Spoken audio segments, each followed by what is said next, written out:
It's time for the insane, the honest, and the profane with your hosts, Brandon Combs. Jed Hoyer has been a coward as a GM. He doesn't go out and he doesn't make the big splash signings. He doesn't spend the money in the right places. But then I don't let Craig Counsell off the hook because, yes, did he get put in a bad spot with this rotation by Jed Hoyer? Absolutely. But then you didn't put those guys that you did have in a position to succeed in the playoffs. And Ryan Fitzgibbons. I mean, if he's just as good as Justin Fields, it's probably the worst draft pick in the history of Bears football. It probably is. And one of the worst draft picks in the history of the NFL. It's Combs and Fitz, Windy City Sports Talk, right here on ChicagolandSportsRadio.com. And welcome to Combs and Fitz, Windy City Sports Talk. It's your boy, Brandon Combs, along with my guy who is been captured by the Iranians, apparently, Ryan Fitzgibbons, who looks like he is in some sort of prison encampment. Fitzy, what the hell's going on, brother? I got a new house! What? Yes! A new casa, Oh, a new place. I feel comfy. Mm. I'm in a carpeted room, so it's not as... The sound might be a little better, not that anyone cares. I wish Studio I was under wealthy. construction. I wish I could afford multiple houses. Must be nice. You think I have multiple houses? You have multiple children and ex-wives. It's not. I mean, I guess so. Technically, I might have multiple houses. They just got them. You're Kind of how that works. so generous. You're But so generous. You just give and give until you can't give anymore. we're gonna have to work on more. We're gonna have to work on your camera angle. I'm gonna have to come down there next week and work on your camera angle because I look like a big freaking giant, and you look like you're like You this look little like- miniature. You look being like on you're a Johnny screen. Carson when Johnny Yeah. Carson used to be like 3 feet higher than the guest, Yeah. and I look Yeah. like the dumb guest. But Well, here's the thing though. Like you don't have like let me put you in a solo layout because you don't have any pictures up on the wall yet. You got a couple of them leaning there, but they are properly spaced. So do me a favor, and before I come over, do not hang your photos. So that I can show you how to hang photos straight and with proper spacing. Yeah, all right. I'll see you guys there.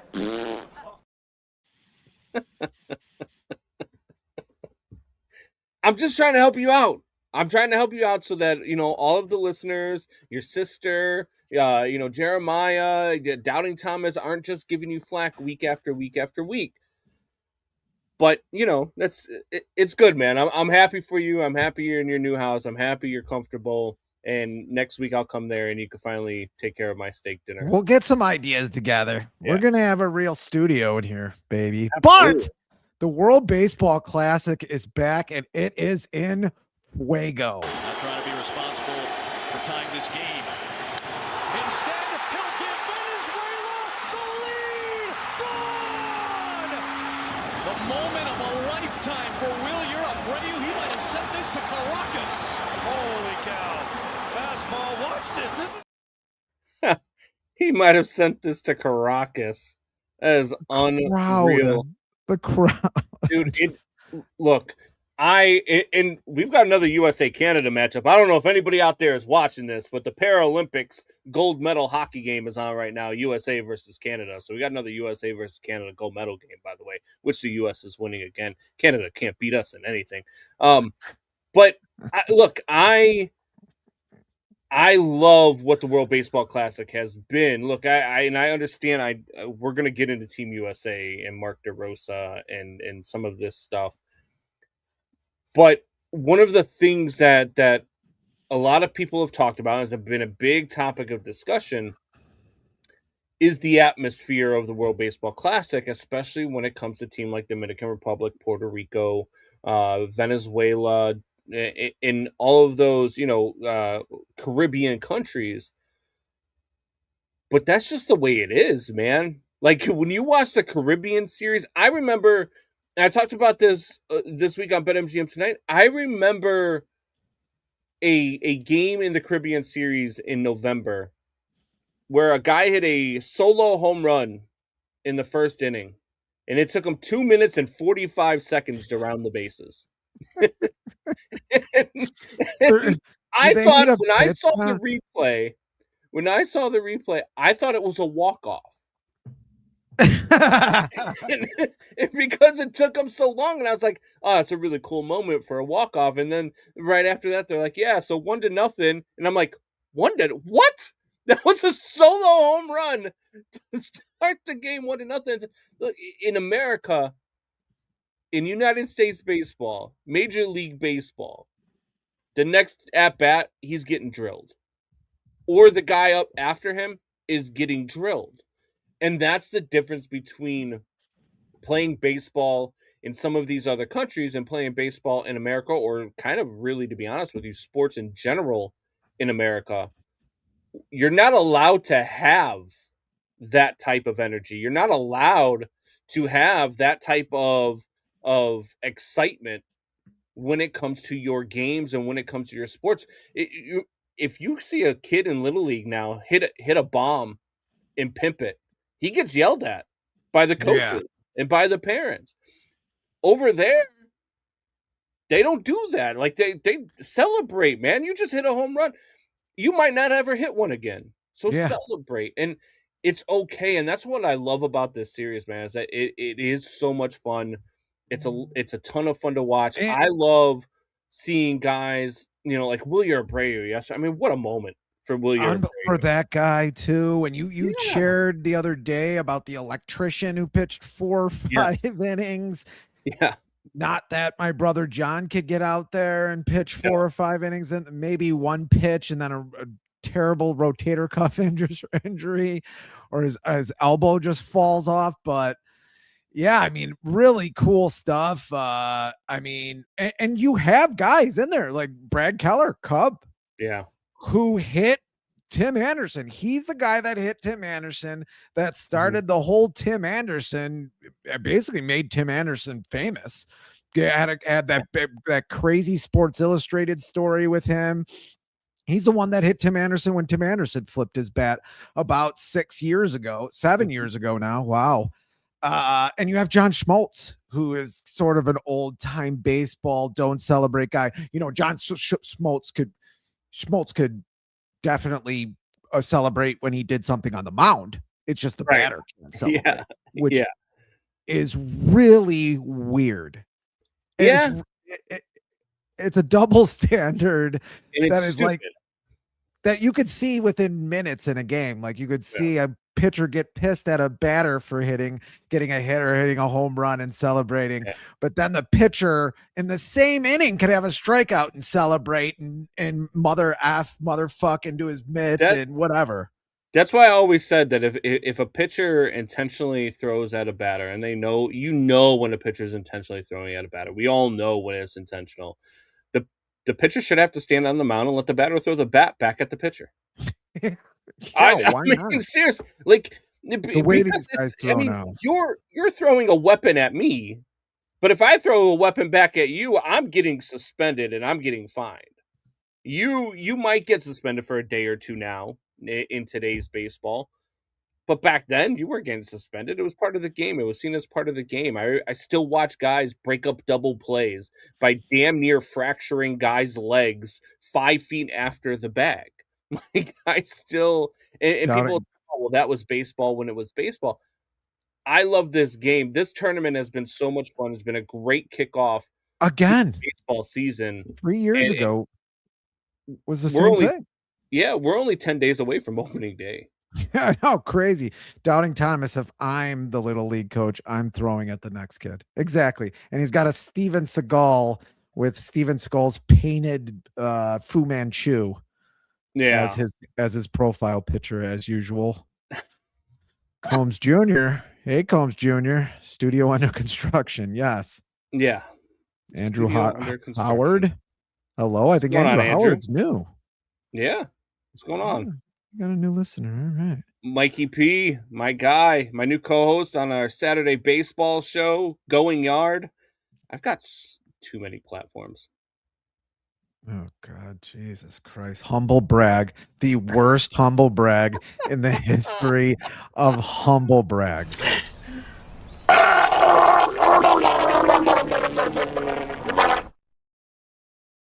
It's Makes you want to something. puke. It's look, we had a ton of fun though yesterday on Going Yard. We actually had an interview with Cole Wright, who does the Cubs pre and post game show for Marquee Sports Network. Had him on the show. Fantastic stuff from him, by the way. He's a great dude to have a conversation with. So definitely check that out on the I've heard Craft Alex Sports Cohen Network. calling some Cubs spring training games, Yeah, which is cool. Our old buddy. We had an interview with him last year. yeah, Maybe he'll come back on this year. Who knows? He's a lot busier, and we talked to him that day when we had him on about him, getting a larger role within the Cubs organization. So it was kind of cool yeah. to hear him on. I heard his voice in the background, and I was like, I Mhm. know that voice, and then it was him. So pretty cool. Yeah, no, and Alex is that guy now. Look, I called him up for an interview with BetMGM tonight, probably about 6 months ago. And he's like, yeah, if you could just do me a favor and reach out to the Cubs PR team. He's like, I'd be happy to come on. They just have to set it up. I was like, oh, you got guys now. Yeah, We got guys. he's got guys now. Call my people to call your people, and Megan don't TV, act don't like act. a batter charging the mound isn't effing amazing, snowflakes. No, I love when a batter charges the mound. Yeah, I mean, What are you that's talking part about? of the game, and I don't Yeah. even mind when a pitcher throws at a guy or gets mad at, or even gets mad at it. But don't tell me it shouldn't be a part of the game for a batter to celebrate. I It just should be. said You could I do whatever you literally want. I literally just said that if a batter gets hit with a baseball on purpose, he should be able to throw his bat at the pitcher on the mound without punishment. Or- And you want to call me as listen with your ears, Megan. Just if Listen you're with gonna your charge the mound and the pitcher is 6'5", do not go at his legs, Yeah. a la Robin Ventura. Yeah. Just try to knock him down some other way, because that did not work out for Robin Ventura that well. That's you look like Dad's Oompa Loompa. Oompa Loompa.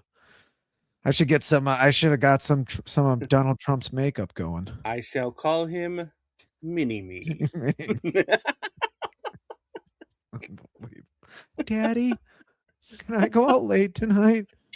I have a Get popsicle. in my belly. Can I have a popsicle, Dad? Dad, why do you smell like Screwball?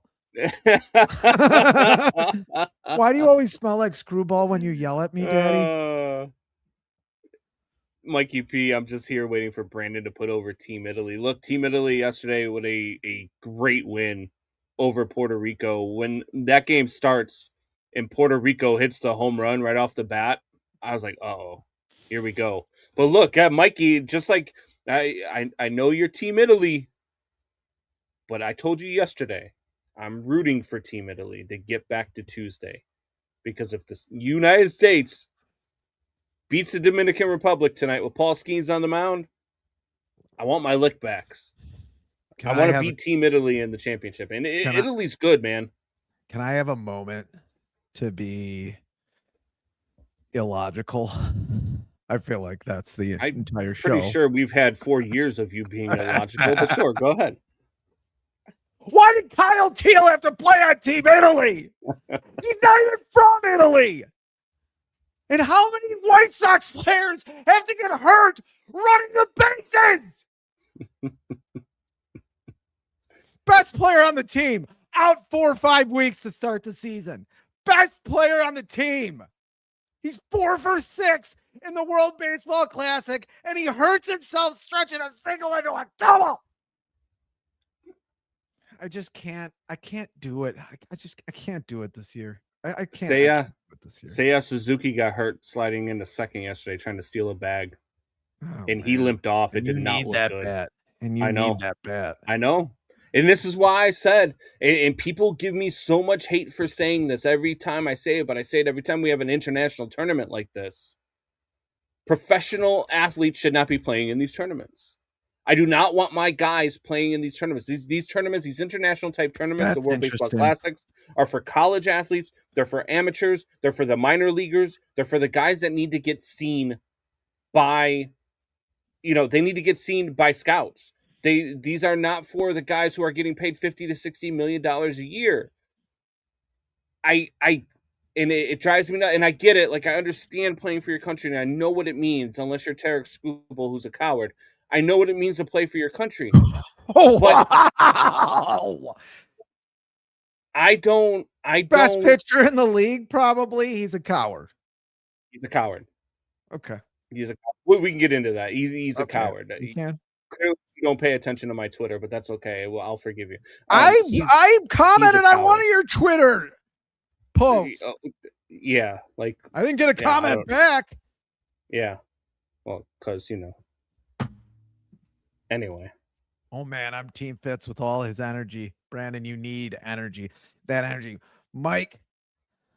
I got a new coffee maker that grinds the beans and then makes the coffee. So I just keep drinking coffee, and I'm not really a total coffee drinker. So I've had like 4.5 cups today. Mike, he's also on the mic for 1 hour a week. So he gets to build up all of this energy. That's got 2 mics now. What's that? If I do 2 mics for an hour, does that count as an unbelievable? Ryan, did you draw a little hammer on your construction sign? I did, Megan TV. Thanks for noticing. You're the only one that notices. God forbid my partner notice anything. I noticed that I put into this show. God forbid he notices that. Trust me, I noticed. You traced it. I did not trace it. I did it literally. Oh yeah, you did. Before the show started. You traced that little hammer. I hate you. I just hate you. And I have to sit through a steak dinner with you next week. You do. Steak dinner you won off of me. Yeah. Why did I win that steak dinner? Because you bet against our Bears. I did it because the Bears won when you picked against them. So you trust me. When I say steak dinner, I am going to pick out the best steak that money can buy because you bet against it. If this was just like just a bet on the Cubs, Sox for the whole season, who has a better record, I would take it easy on you. But you bet against the Bears while we were doing a Bears pregame show. So you deserve every bit of this. Oh, why wouldn't I mean? I'm gonna always tell it like I see it. And that was the Philly game. Wrong. It was the Eagles game. They were going into Philadelphia.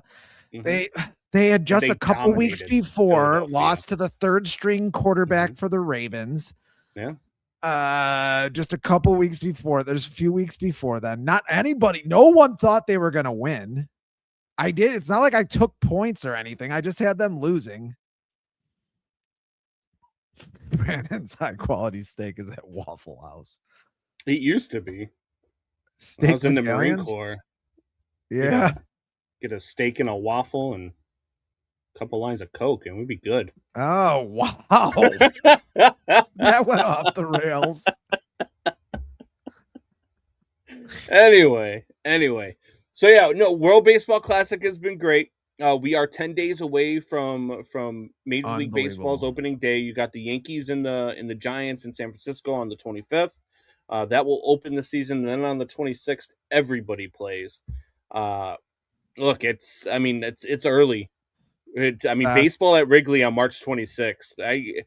What do you want to bet? Snowed yesterday. I was just going to say, what do you want to bet 30 degrees and snowy on opening day?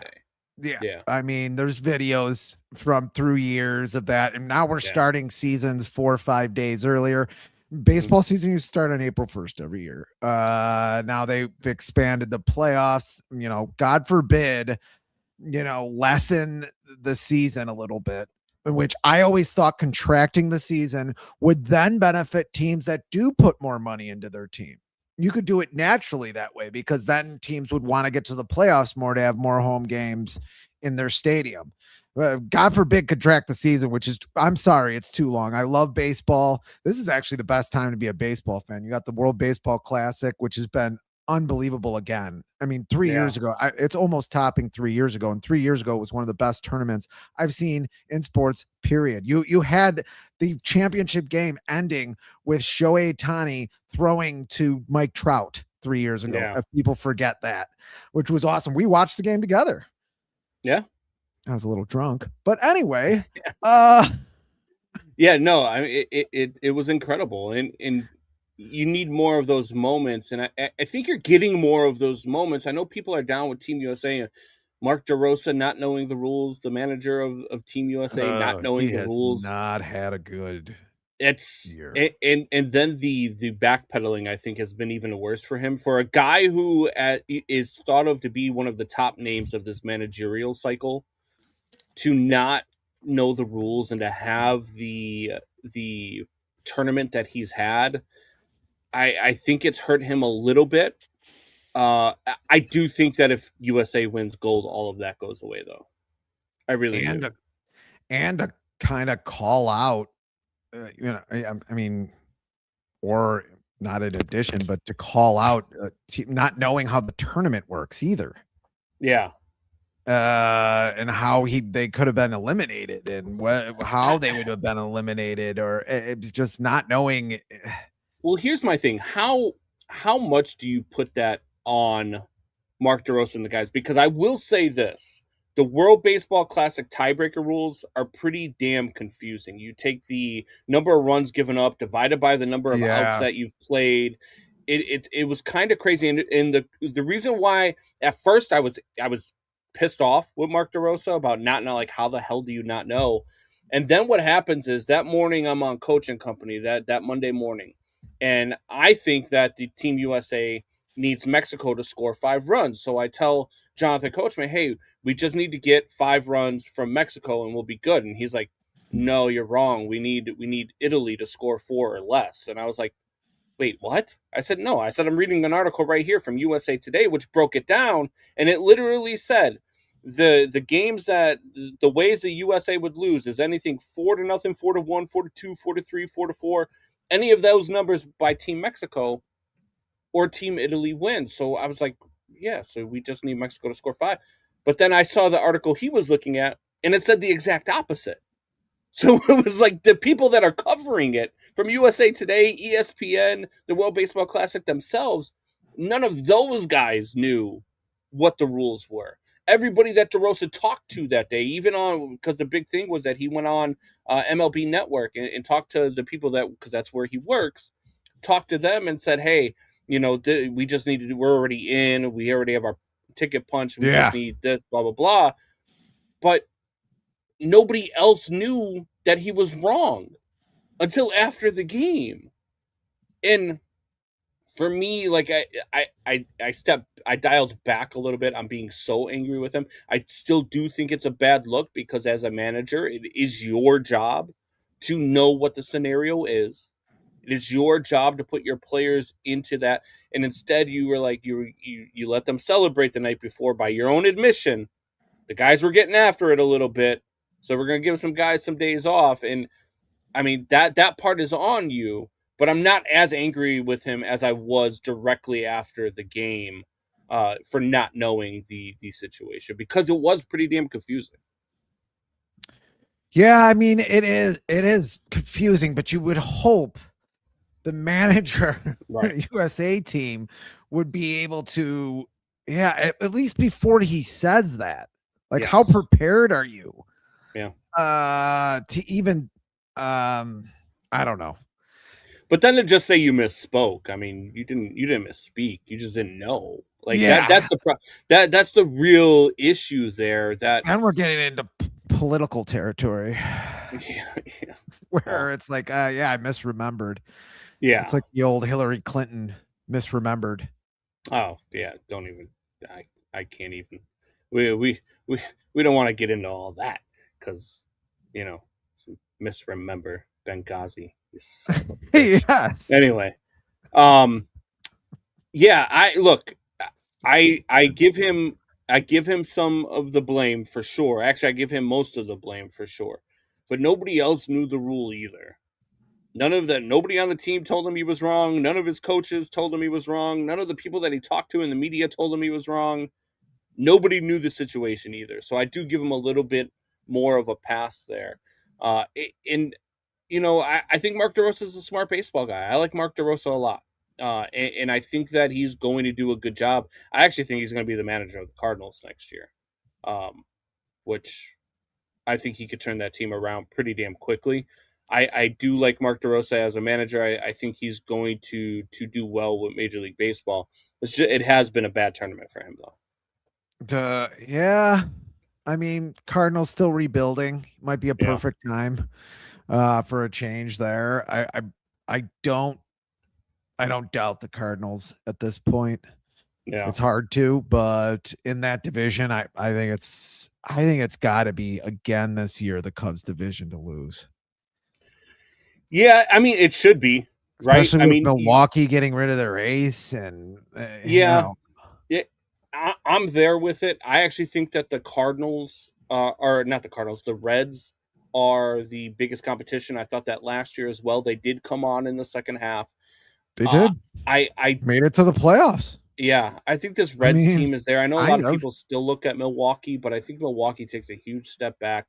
This lineup, I mean, with the exception of William Contreras, with the exception of Jackson Chourio, like there's a lot of question marks there in what this team can be, and their pitching rotation has already suffered injuries. I mean, you've already got injuries to your top two starters, and you don't know what you're going to have beyond that. So I do think Milwaukee takes a big step back. I actually think Pittsburgh finishes ahead of Milwaukee in this division. I like the Cubs, followed by the Reds, followed by Pittsburgh in this division. So I do, but look, man, this Seiya Suzuki thing, I need to know what the injury was. I haven't seen an update on it just yet. I don't know how long he's going to be out, how much time he's going to miss. Hopefully not much, because that's a big bat. Yeah, he slid into second, and I like. It didn't look like he did anything, which makes it even a little bit more concerning. Because when you have a knee injury, and it doesn't look like you did anything, usually, I mean, non-contact knee injuries are never a good sign. So hopefully the Cubs can get some good news out of this. But yeah, I don't. How do you feel about? Like, I mean, I know Kyle Teal getting hurt. How do you feel about pro athletes playing in these tournaments? It's weird. I think I remember talking about this 3 years ago. I mean, why not? You have minor league players who are treated worse than any other professional, whatever you want to call it, amateur players in any sport, in any of the four sports. They're treated worse than hockey minor league players. Hockey minor league players actually treated, go to a Wolves game. I mean, they're treated pretty well. And that's like a low minor league for hockey. Baseball minor league players are absolutely broke. Most of them, 98% of them or 99% of them are mostly broke. This would be a great way to give them some, at least maybe not make them into celebrities, but at least give them, some popularity, get some eyes on them. It could be good for the teams as well. I just think you'd have to get other countries in on that and have fun with that, especially the way the world's going. A lot of people not liking each other out there when it comes to internet. But yeah, I mean, I think going amateur would be great. I mean, they did do it in the Olympics when baseball used to be in the Olympics. Robin Ventura was, I think, on one of the last Olympic teams.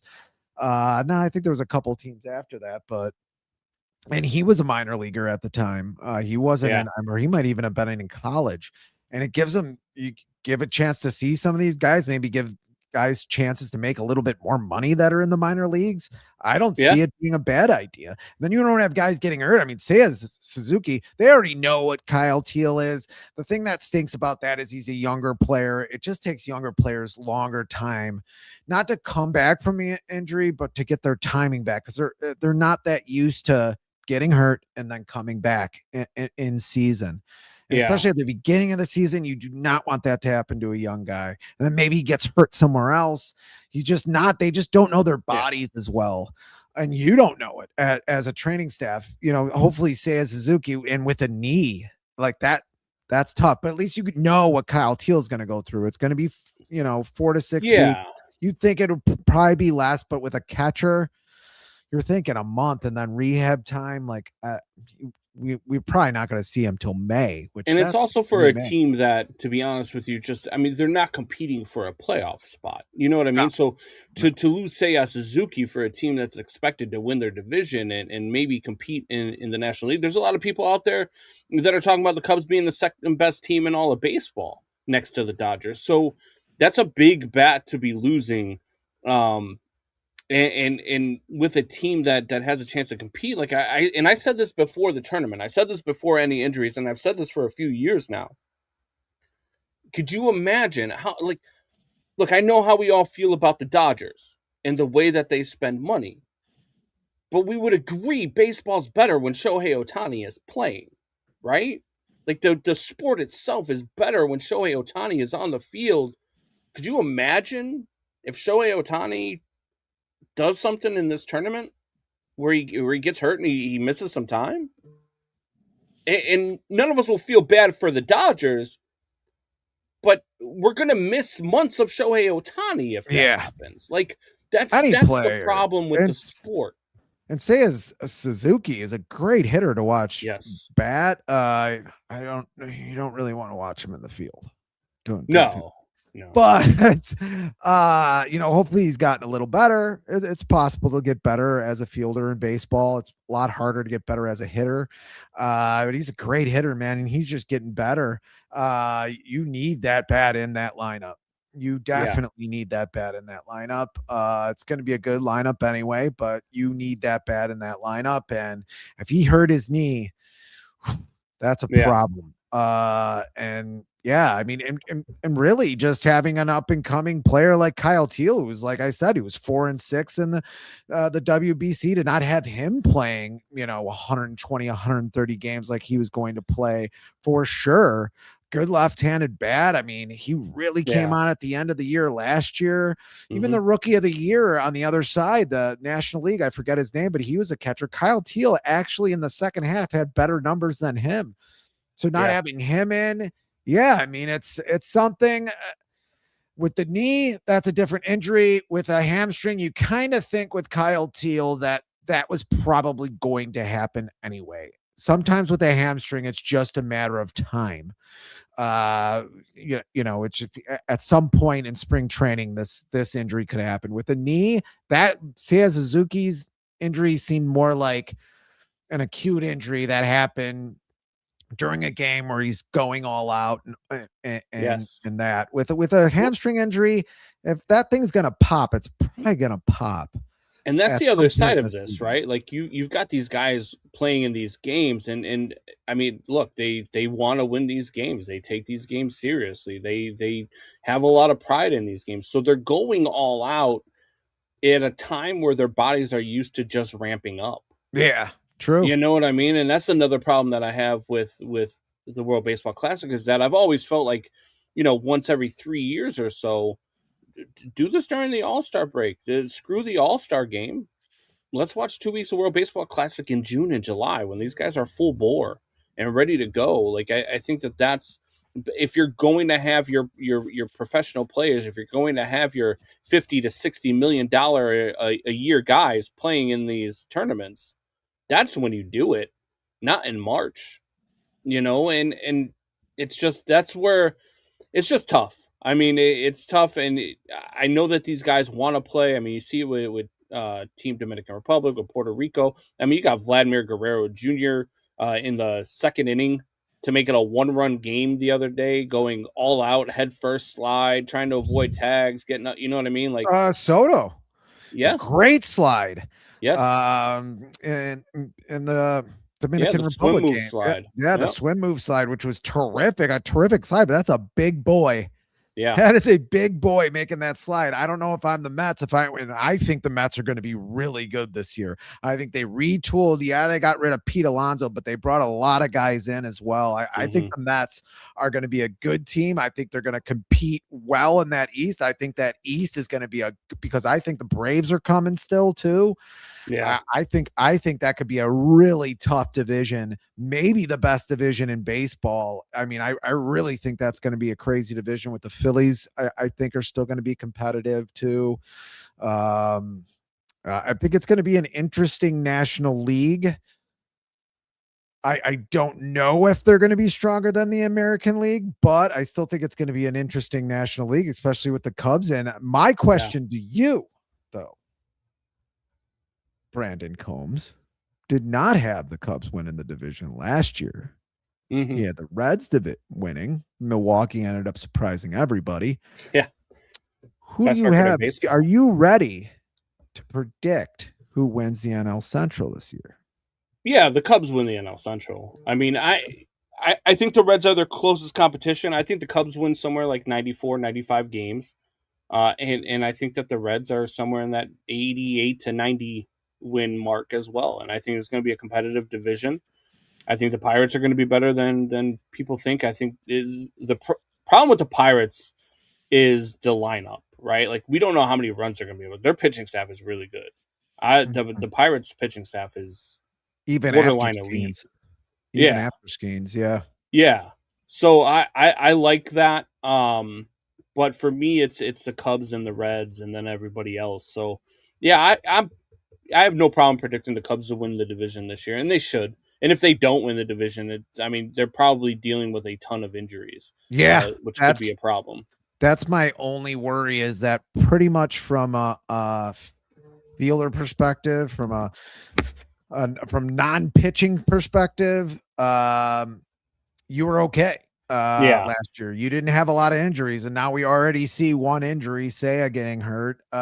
Is there going to be another big injury? I mean, Pete Crow goes down. That'd be a big injury, not just from an offensive perspective. I don't think he'll hit as many home runs, but he'll be around the same pace. I just think from a defensive perspective, that really hurts you too.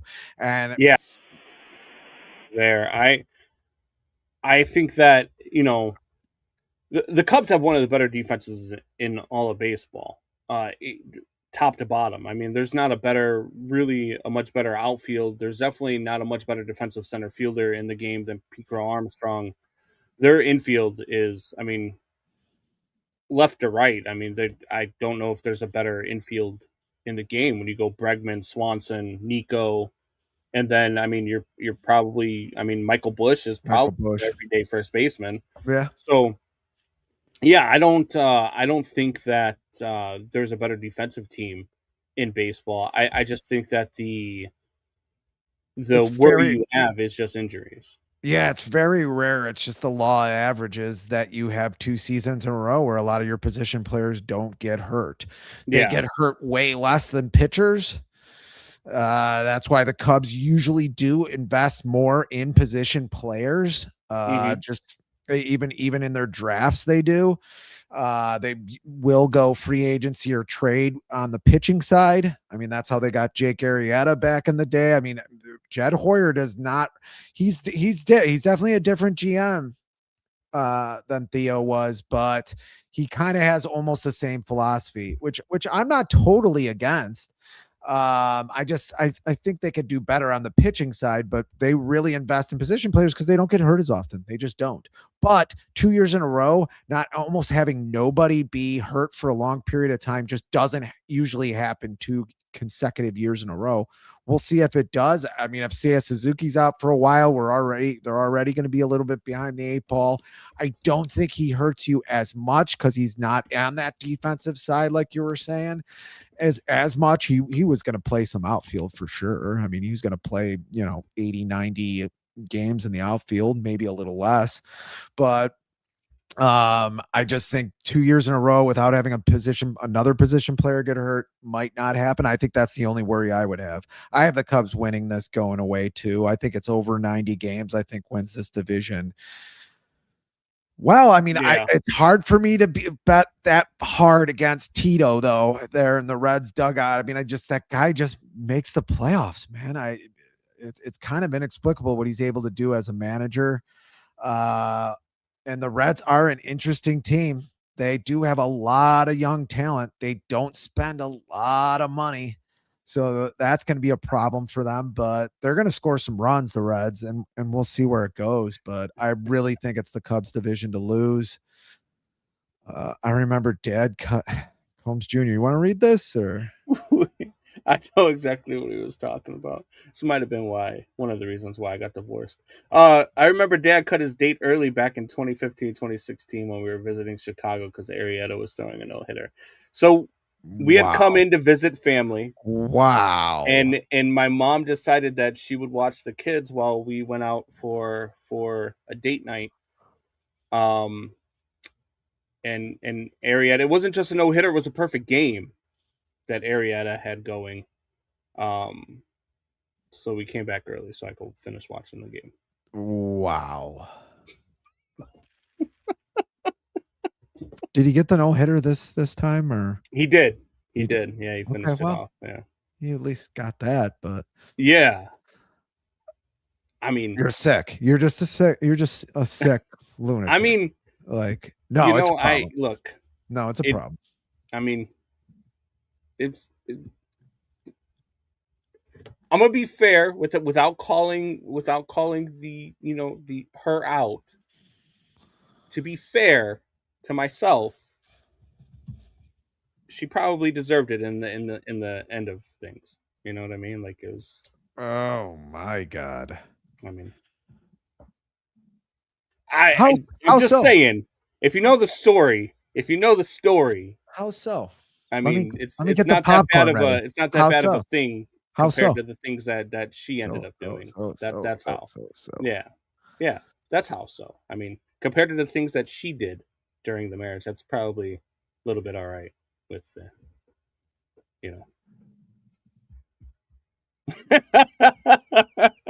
The one time she's watching the show with the boys. So once again, I didn't call anybody out. I didn't say anything. Sports story. I wonder if anybody out there has stories of things they missed because of sports.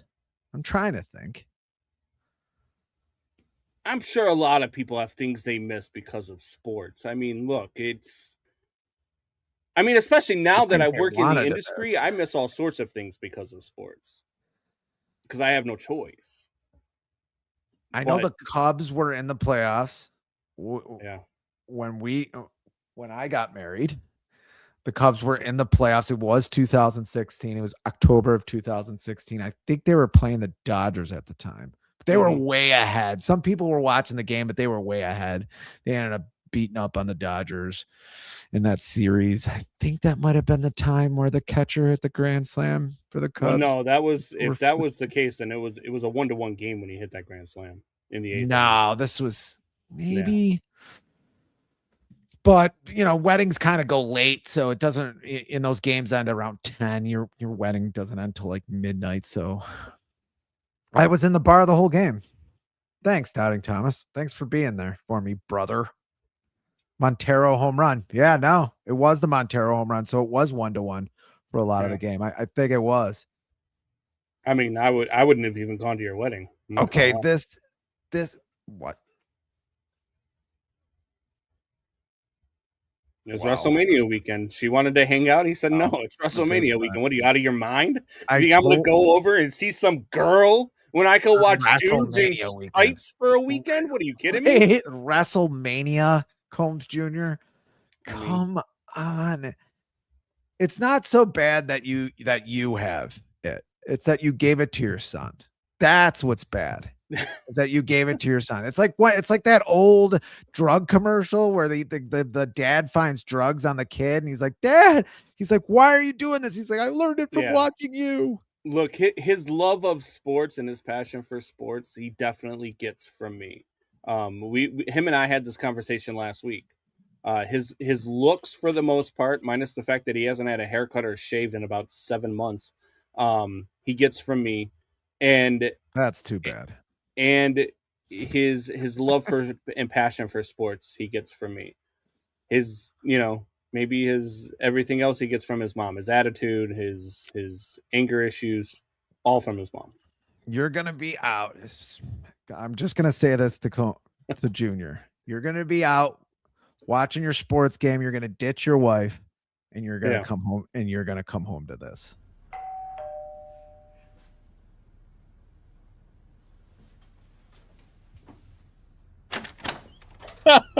Hello.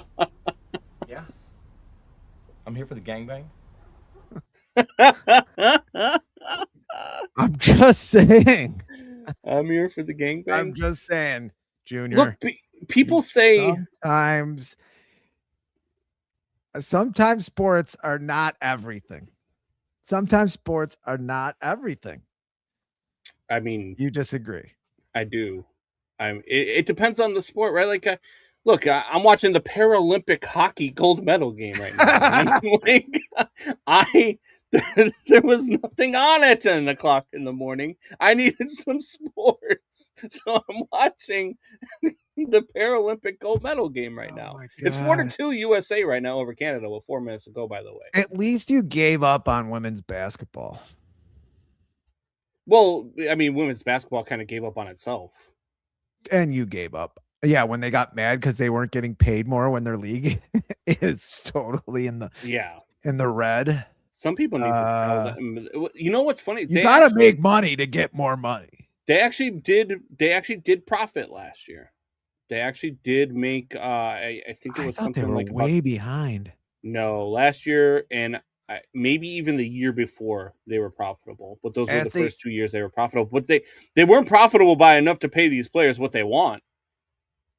No, not even close. No way. And while they make fun of their prize stallion, the reason why they make any money at all, Caitlin Clark, they sit there and abuse the hell out of her the whole time. And in 2 years of making money, you're still down money. Like, I mean, 15 plus years of negative $40 million doesn't equal two years of plus, I don't know what, 2, 4, 10 million, 20 million maybe.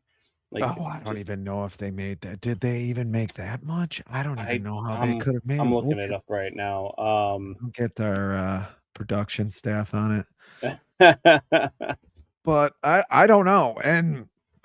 And I will say this, not to shift gears for a second. If somebody was going to get hurt, if a position was going to get hurt on $200 million last year, they made. Yeah, they generated approximately $200 million in revenue for the 2024 season. Yeah, but what's the profit? With some reports noting. Oh, so I'm sorry. Yeah, so roughly 200 million. So they with that number exceeding, so they profited 10 million. Woohoo! Yeah. And they all want. In 2019, they lost 50 billion. So I mean, and they all want 10 million a year. You can't pay every player. It's asinine. 10 million a year when you make $10 million. It's gotta be. I mean, you pay them by percent if you want, but at that, I mean, the players have to be careful. Because if I'm going to pay you at a percentage, if I'm going to pay you 75% of profits, go to the player's salary. Each team is making a few $100,000. But that's what I'm saying. If 75% goes to player salary, right? Then you're going to make less money than you're making now because you have to divide that 75% of only $10 million among how many players in the league. And then in the years where you lose money, I mean, what's 75% of negative 50 million?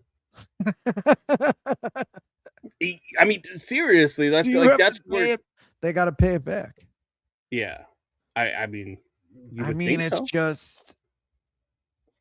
Yeah, I mean, I go back to the Bill Burr argument. If you women supported each other as much as you support a woman who's 50 pounds overweight, have you supported women's basketball as much?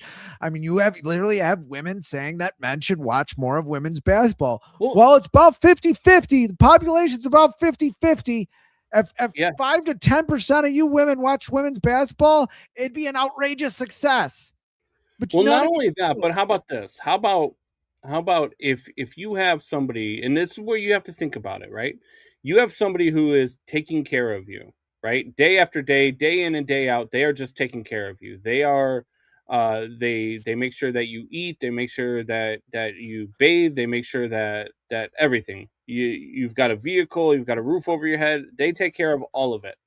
And for years and years and years, you don't pay anything back. And then one day you decide to give them a couple $100 in return. Does that make you... I'm ignoring the comment. Could you read the comment? Does that make you profitable? Does that make you somebody who is worth... Because that's what NBA owners have done. NBA owners who own the WNBA and own these teams for years and years and years have lost hundreds of millions of dollars. And in the year after you make 10 million, you want more money? Yeah, exactly. Like, exactly. If I'm an NBA owner, I'm telling you to go to hell. I'm go fine. I disband the league. I don't care. What am I doing? I'm losing money anyway. They're defraying costs from the NBA to prop this league up. Yeah. And down times, whether they make money or lose money, let's be honest, the product sucks. Yeah, I mean, you could say the college. Is it that much worse than the NBA? You could say the college basketball. I don't know, man. The NBA had a good year last year. Dude, it's kind of hard. I just watched a man score 83 points because his team was fouling the other team with 5 minutes to go just to get extra possessions to get him to the record. Yeah, that doesn't make the entire league phony. I mean, there is a lot of. I mean, I also think the gambling allegations in the beginning of the season, where they tried to say, "Oh, this is the Trump administration coming after us." It's like, you guys shaved points. Yeah. And probably a league where you can manipulate the score easier than any other league. Yeah. I mean, it's so much harder in the other leagues to do it. It's so much easier in basketball to do it. It's happening again too to your league. Yeah. And then you brush it to the side like it didn't happen. And now nobody can believe what's going on in your sport. But all of that being said, it was a great year, I thought, for the NBA last year because you didn't have a lot of these super teams in the playoffs.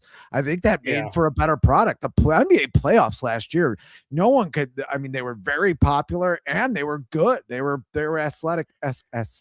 Well, that's when these guys start playing basketball. That's when these guys care about the product. That's when these guys start playing the game again. That's why the NBA playoffs are so much fun, because we don't get that during the regular season. We get guys taking days off because of cramps. Meanwhile, we've got Olympic skiers, female skiers in their 40s that are skiing downhill with torn ACLs. So I don't want to, like, this false equivalency.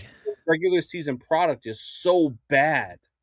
It's so bad that even the players don't want to be there. You've got guys like old heads that are coaches now that are calling for less games in the season, saying that the season is too long at 82 games. It depends. By the way, it's 80 less games than Major League Baseball.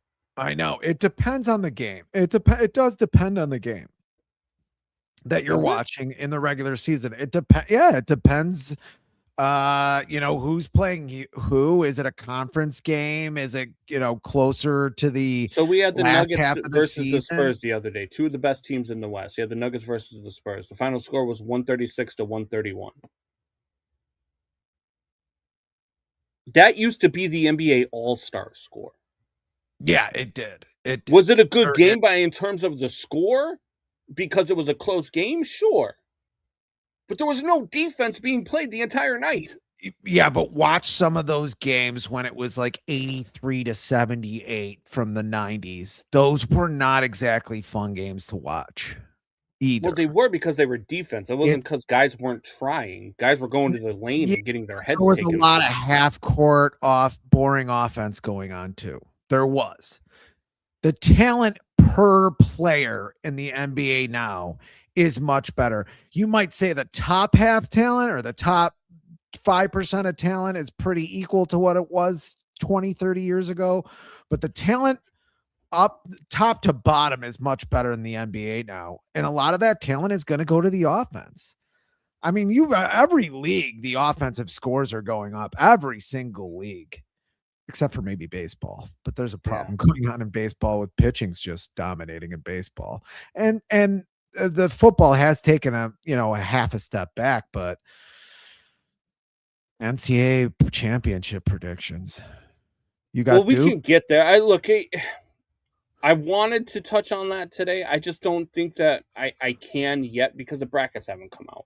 Like, this is the thing that I say. It's hard. Like, we could have the conversation of how far do you think Houston is going to go. I mean, Houston defensively, I mean, they've shut teams down to under 60 points over 15 times this season. So I think that they're a good team. They're a team that I might play. But then if the bracket comes out and they're in the toughest bracket in the tournament, my opinion might change.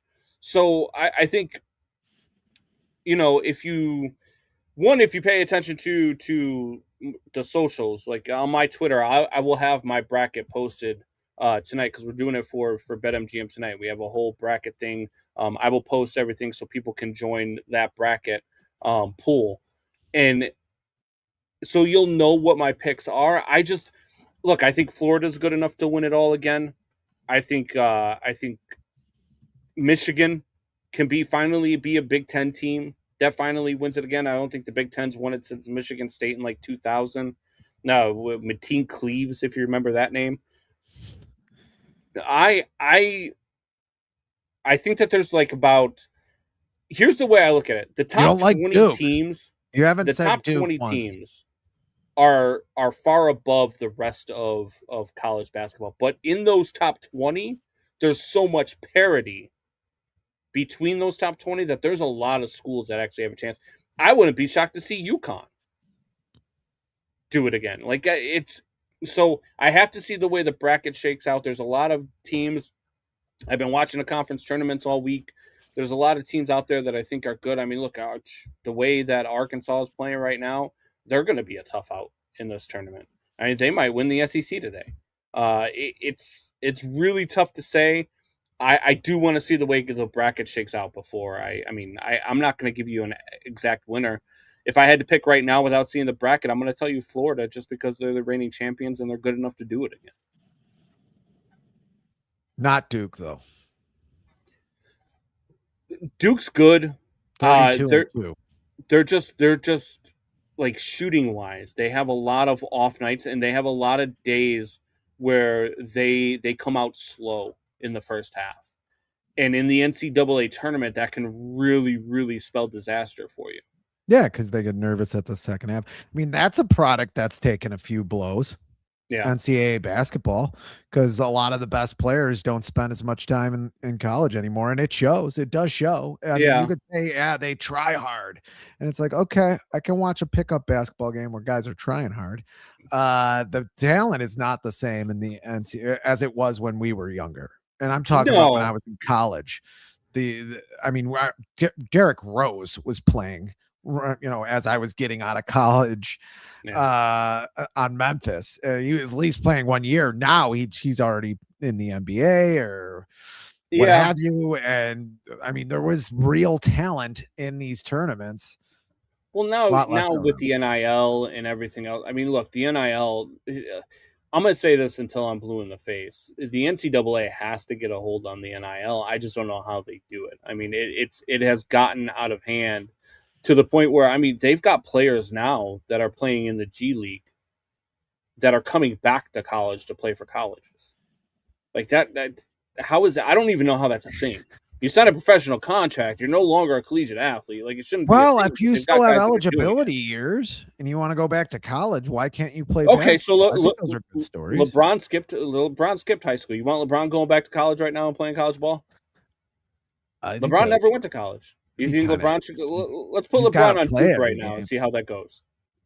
That'd be kind of interesting to see. That's not that's I mean, that's for not the real, though. storyline I want. I want a storyline where a guy, is 25, he's not getting a chance to play. He wants to go back to college. He goes back to college, and So you want a grown man to go back to college and play against a bunch of 18-year-olds to prove that he can play in the NBA and be a third or fourth stringer because he guys beat up do on it a all bunch the of time. 18-year-olds? I mean, guys do it where they're who's the last guy? Gibson. God, what was his name? He was on the Bulls for a while. He came out, he was like 24 years old. Losers do it. That's who does. Losers. He was 24 years old. I'll look up his name, but he played for the Bulls, and he played in the NCAA till he was like 24.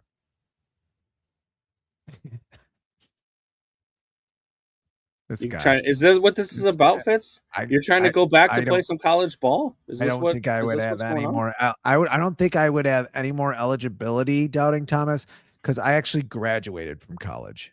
So, ooh. Ouch!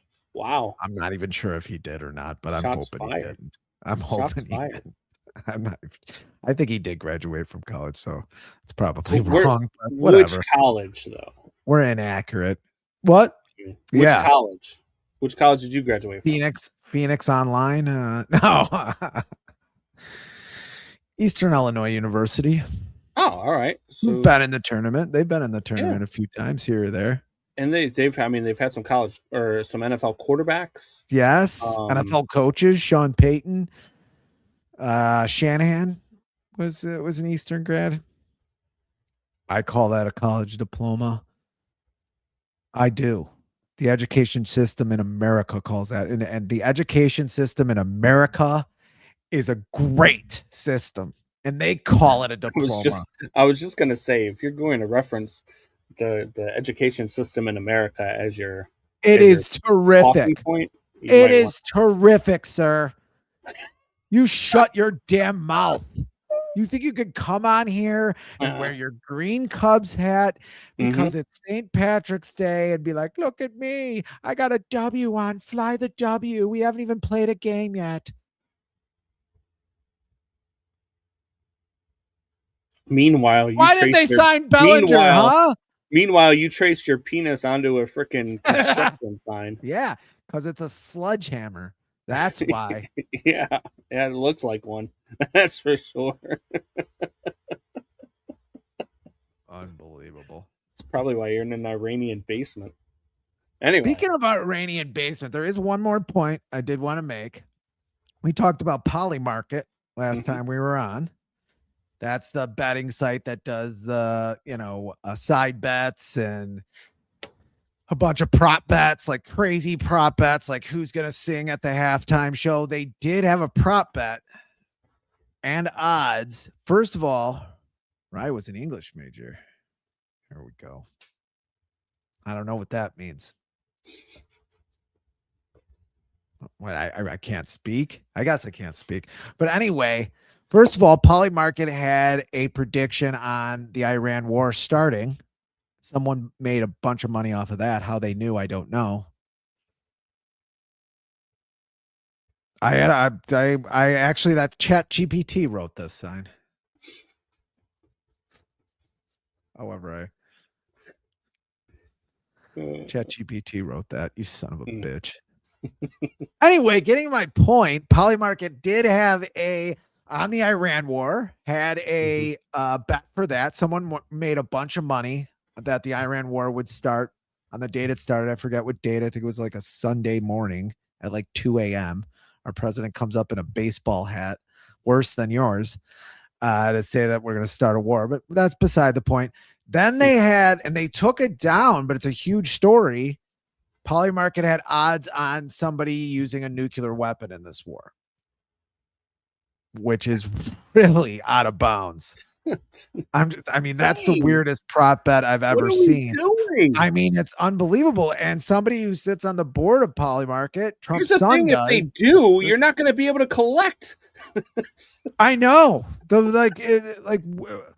what is going on with these I mean, it's just off the rails now with gambling. And we just talked about gambling with basketball. Yeah. It's just getting weirder and weirder out there. Like, why would you ever want to place that bet? Look, I won. Yeah. And now I can burn the fire in my furnace with the money I made, I guess. I don't know when the nuclear winter starts. Speaking of weird markets, the NFL market Yeah. has Yeah, been no, insane. we can end there. Actually, I can't believe we haven't hit it. Yeah, let's talk some. Well, one, the Bears we could talk about too, Sure. but I want to start with the Max Crosby stuff. Yes. Just a wild turn of events with the Max Crosby stuff, right? Like, you have Crosby gets traded to the Baltimore Ravens on last Friday. Yeah. They go for a physical on Monday. Trey Hendrickson, mind you, is still on the market at this point. And Max Crosby, all of a sudden, at 8 o'clock on Monday night, the trade gets nixed because he didn't pass a physical. Mm-hmm. Now, I don't know about you, but he just came off meniscus surgery, and everybody in the world knew it because he posted on his Twitter photos of the meniscus surgery. Now, he wasn't going to pass a physical. At least I mean, probably not. Yeah. And you have a GM who all of a sudden was like, hey, Trey Hendrickson's still on the market. Trey Hendrickson's probably going to cost you about $10 to $12 million less per year. And you don't have to give up 2 first-round draft picks to get him. Now, he's not the same quality as Max Crosby. And never at 31 was. years old, I don't think 3 that years you want older. him for 4 years. Yeah. I don't know what he was thinking. I mean, maybe he had something on Polymarket where he bet that, the Max Crosby trade would not go through. I don't know.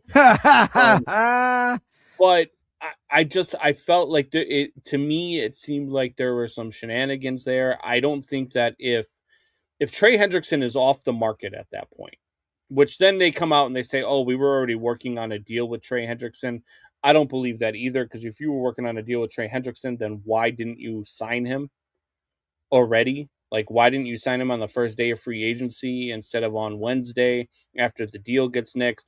Why didn't you do all these other things before you knew that you were going to have the money to do it? And so I think there's something there, but I just think it's a wild story, man, and it's something wild to follow. And now, I mean, the question is, do the Raiders keep Max Crosby? It seems like they're going to. Max Crosby has said, I'm a Raider. I'm staying here. Run that ship back. The Raiders are talking like they're keeping him. Your brother's texting me that Raiders jets are landing at O'Hare. Like, I don't know what's going on, but it's crazy. Yeah, I mean, I mean, the Ravens do not. The only people who don't look good in this, I don't think Max Crosby looks bad. I mean, you just came out of surgery. Yeah, you're not going to pass it. Like, I don't. The Ravens have not looked good since the end of the season. You miss a field goal and you go insane, basically, after you miss a field goal and what essentially was a playoff game before the playoffs to get into the playoffs when you're playing the Steelers, which no one wanted you to make that field goal any more than me. So I wouldn't have to see Aaron Rodgers in the playoffs again. But the Ravens just look like chaotic at this point. Like, what is going on? I mean, that first of all, you do fire a coach who's probably going to go to the Giants and be very successful. At least I think he's going to be very successful there. A very popular coach, by the way, not just with players, just within the league. And then you do this where you trade somebody and you kind of want to get out of it as soon as you do that. It's like you made a decision, like sink or swim with it. And now if Max Crosby has like 18 sacks this season and the Raiders squeak into the playoffs after having the worst record in the league, they probably won't, but you never know. It's football. Like, geez, The Bears made the playoffs. The Bears won a playoff game, for Christ's sake, this past year.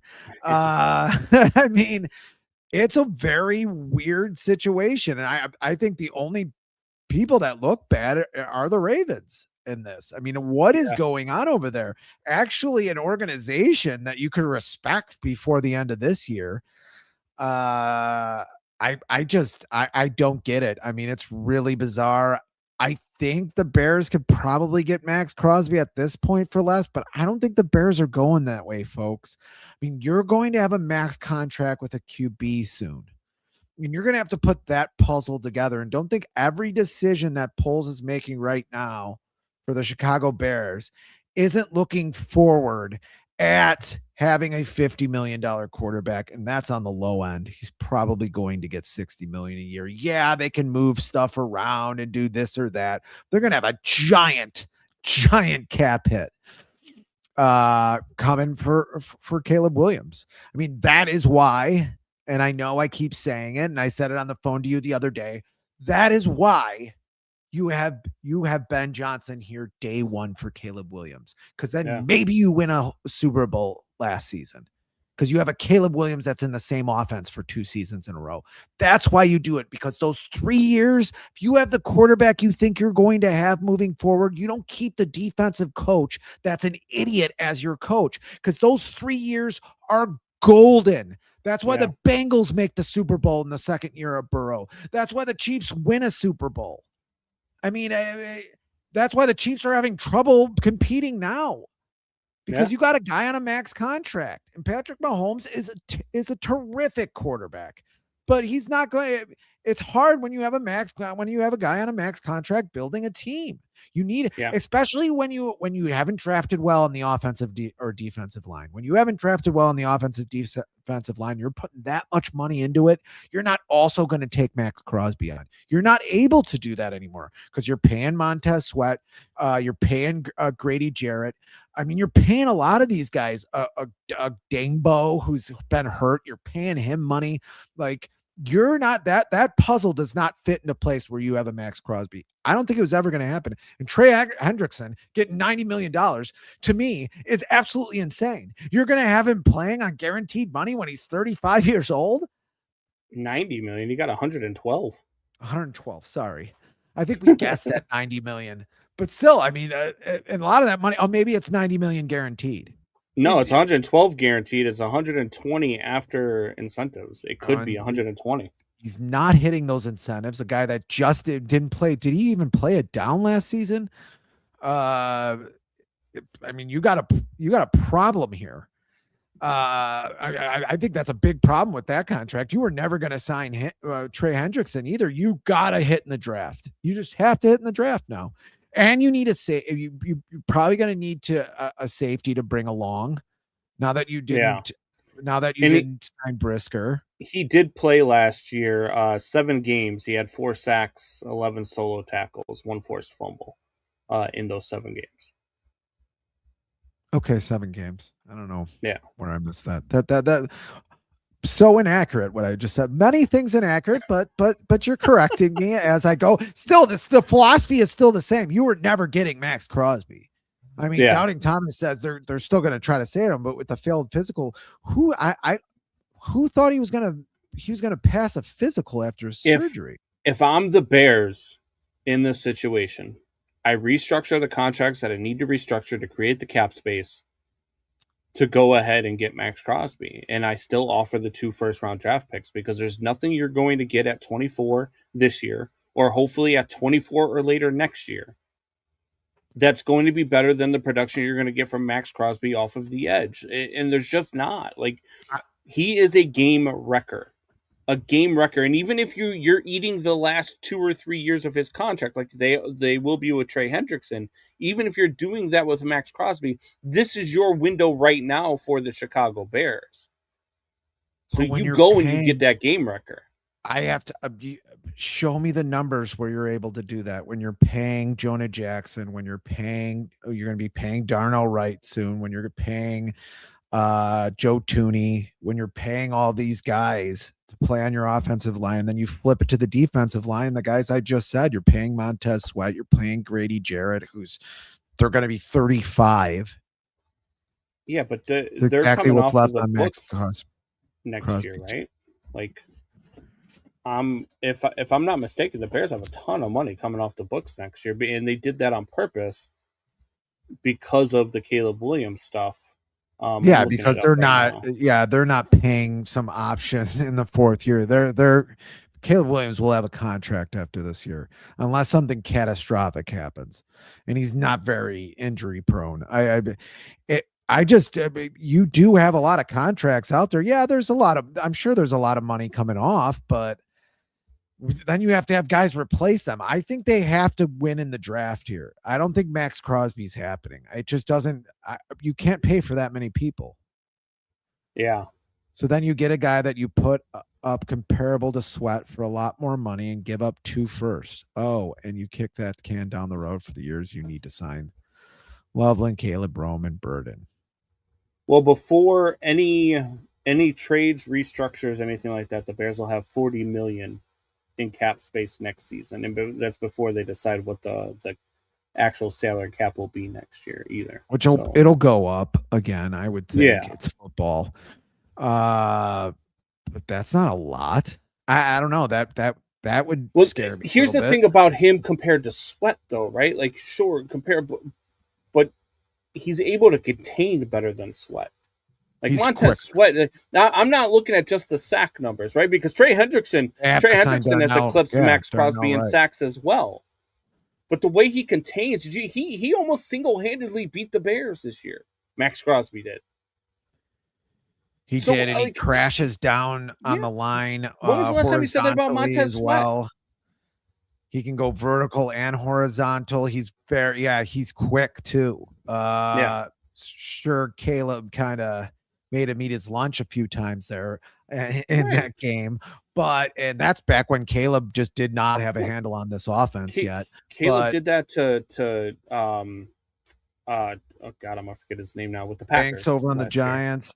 Micah Parsons. Banks on the Micah Parsons is the best, considered the best edge in the game. What's that? The 2 Giants defensive ends who are terrific. Yeah. He did it to multiple times. I think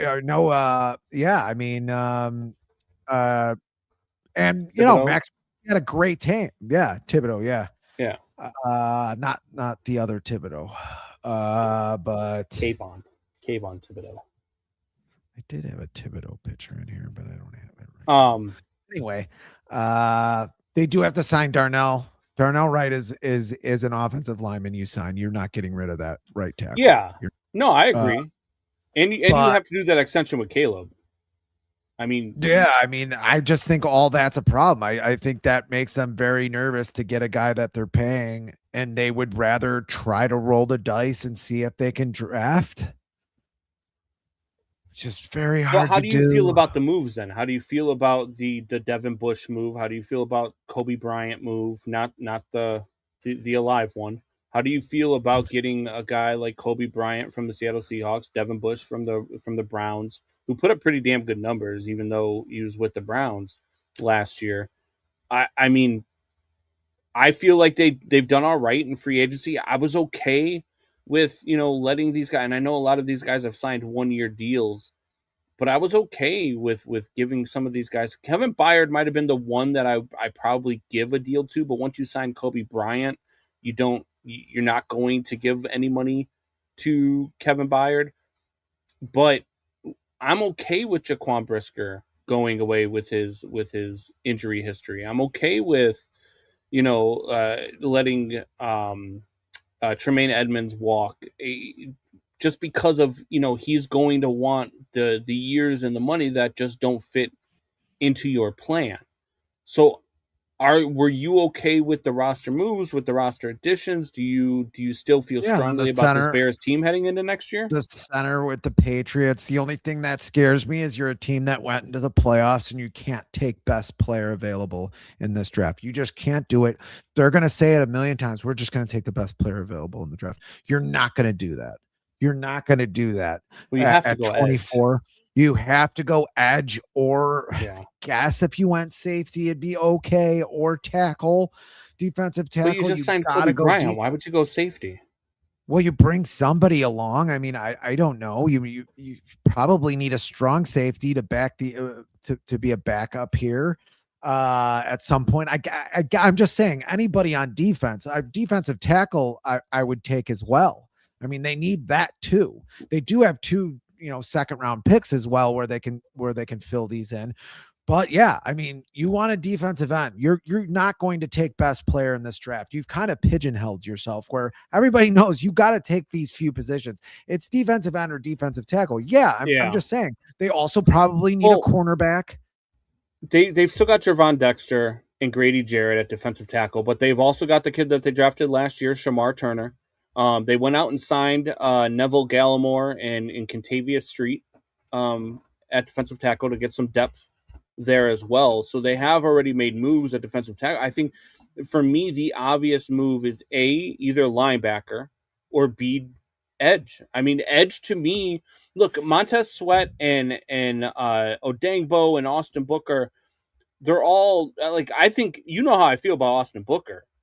I've loved this kid since last year or the year before last year when I saw him in the preseason. I was like, this kid's going to be really damn good. He's just so slow. You need a speed rusher off of the edge. They don't have any speed off of either edge. You can get that in the draft. You can get that in the draft for sure. You can get that in the draft. Absolutely. And that's why I think that they have to go edge in the first round. We haven't gotten to say this much, but the Bears are being smart. I know Crosby is better than Sweat. I'm just saying he's not Parsons. He's a really good player, but he's not great. I would say he's great. I would say he's a top 5 edge rusher in the league. But I do agree with them. They're being smart here. I don't think I would love to have Max Crosby. I'm not saying that.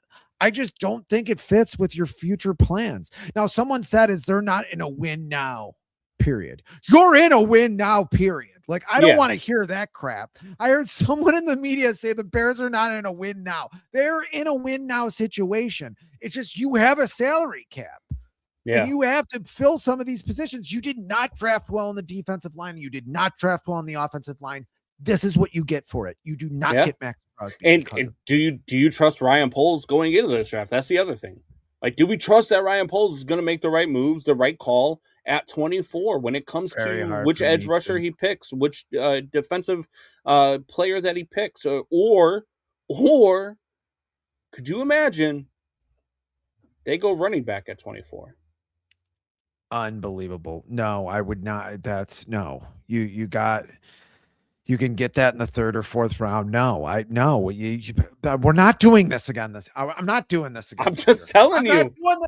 I'm not doing this again with you this year. I'm not saying I want it. About a running back in the 1st round.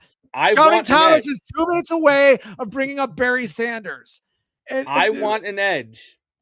But I'm just saying, would you trust Ryan Poles to not go that route, especially if there is a guy there at running back that looks like kind of a monster? No. I'm a hard pass. You need defense really bad. You got lucky that you had a pretty damn good defensive coordinator. And on top of that, you had some ball hawks, some advantageous turnovers. Really, you did. Some of those turnovers were great plays.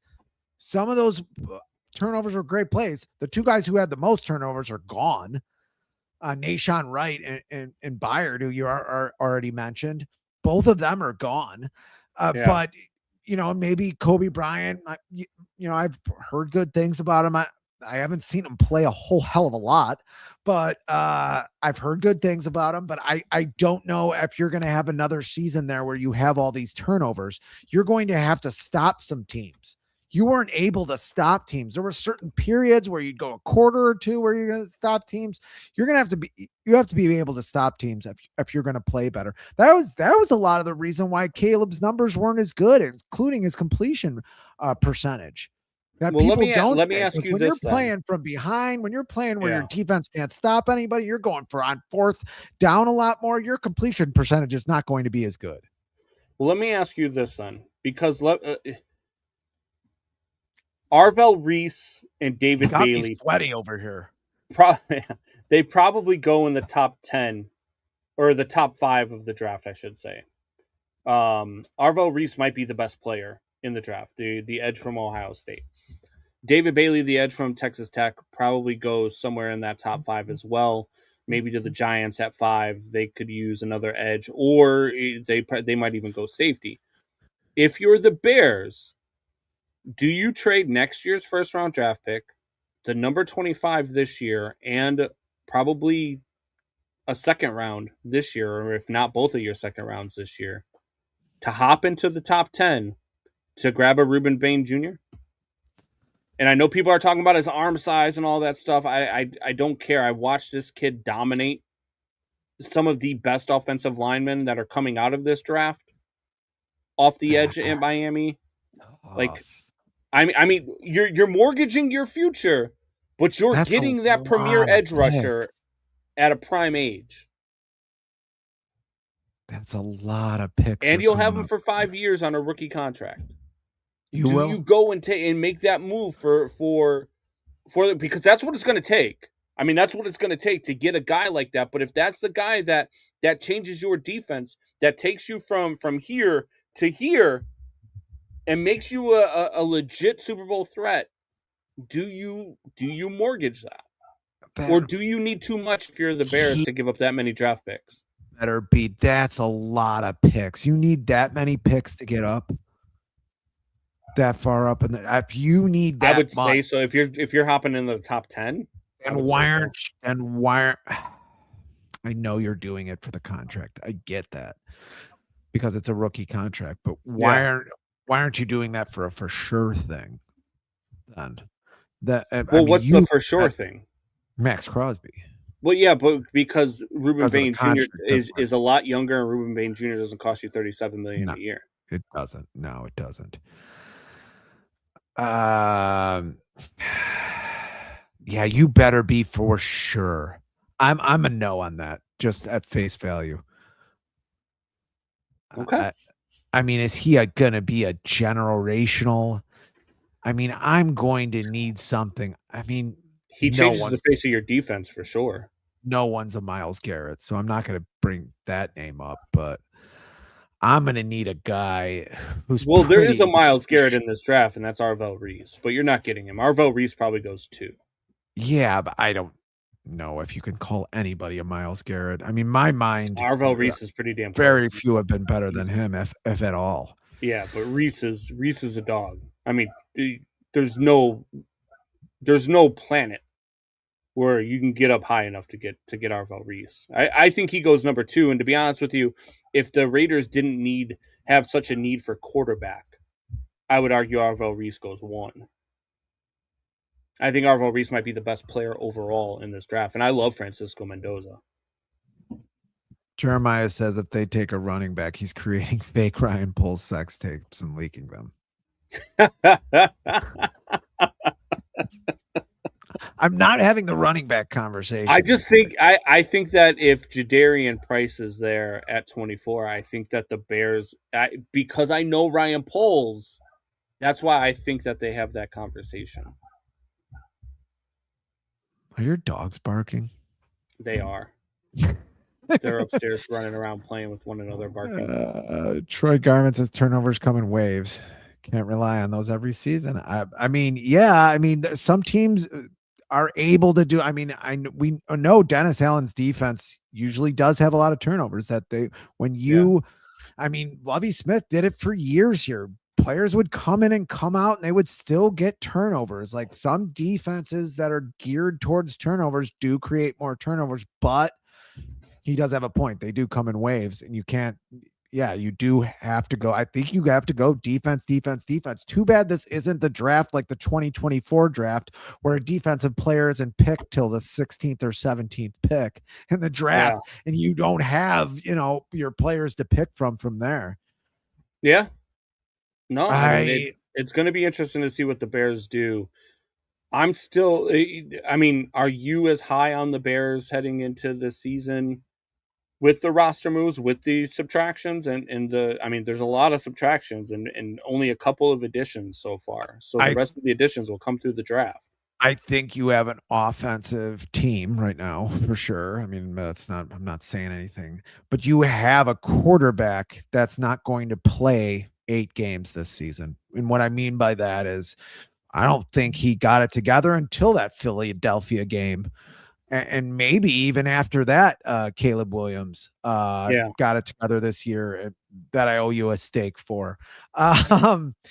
I don't think they got the offense together until then, or even had an identity until then. Even then, that the identity had to change. But I think this year, going into this year, this is going to be a top 10 offense for sure, unless something catastrophic happens.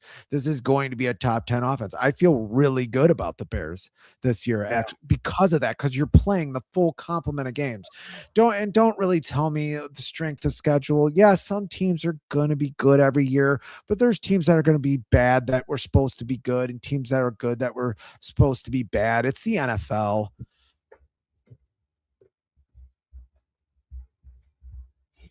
Holmes, you're favored to have a conniption fit. I mean, year.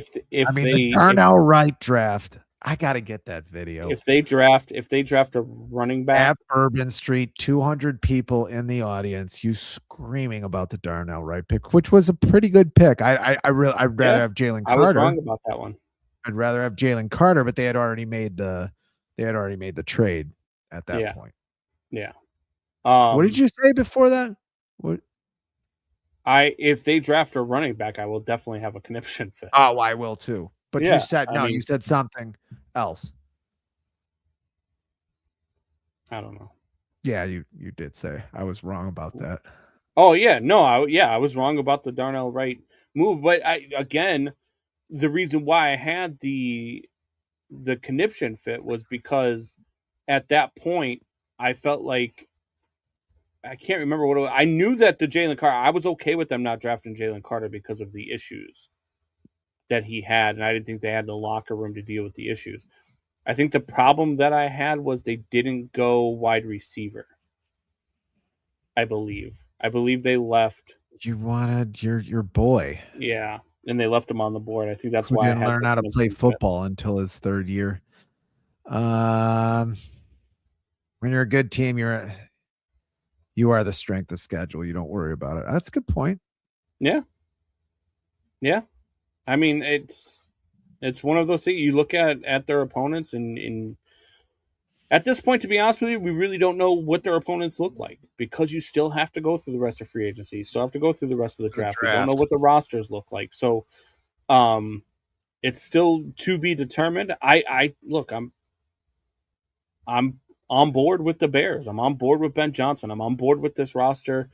I have all the faith in the world that they're going to be a competitive team, and they're going to continue to be a competitive team for quite a few years here. So I'm good with it all. Yeah, I mean, you had one of the most entertaining NFL seasons ever. I don't care of any team. Definitely the most entertaining football season I've seen. Because of some of the players that are going to be on this team, and offensively they were terrific. I thought maybe the view change on the cameras might help with our size difference. It somehow made it worse. Yeah. Yeah, especially if I don't know if you can see we the both have blue form. Shirts on too. I think that makes it worse too. That we're both wearing blue shirts. If you could see the vertical form, I don't know if you can, but I can see the vertical form. You look like you fit in my pocket, which I wouldn't mind that. Warm in there? Got any candy in there? I bet you there's candy in there. There's always candy in there. There's always candy in there. You sound like a pedophile. Are you ready to get the hell out of here? Yes. Let's get the hell out of here. Well, it's a great morning of talking, and now afternoon. We've got World Baseball Classic semifinals tonight. USA versus Dominican Republic. Paul Skeens versus that crazy Dominican Republic lineup. Hopefully, USA can finish this thing off. Yeah. On Tuesday, we've got Selection Sunday today, so brackets will be coming out. Stay tuned for that. I will be posting the bracket that you guys can join. I'll fill one up. And yeah, so until next week, same bat time, same bat channel. I'll be at the Fitz compound next week, so we can try to get his. Gonna get weird. Trying to get his studio out of under construction. But see if we get there. Till next time, same bat choked. time, same bat channel. Tell your friends, tell your neighbors, tell your enemies. See you later.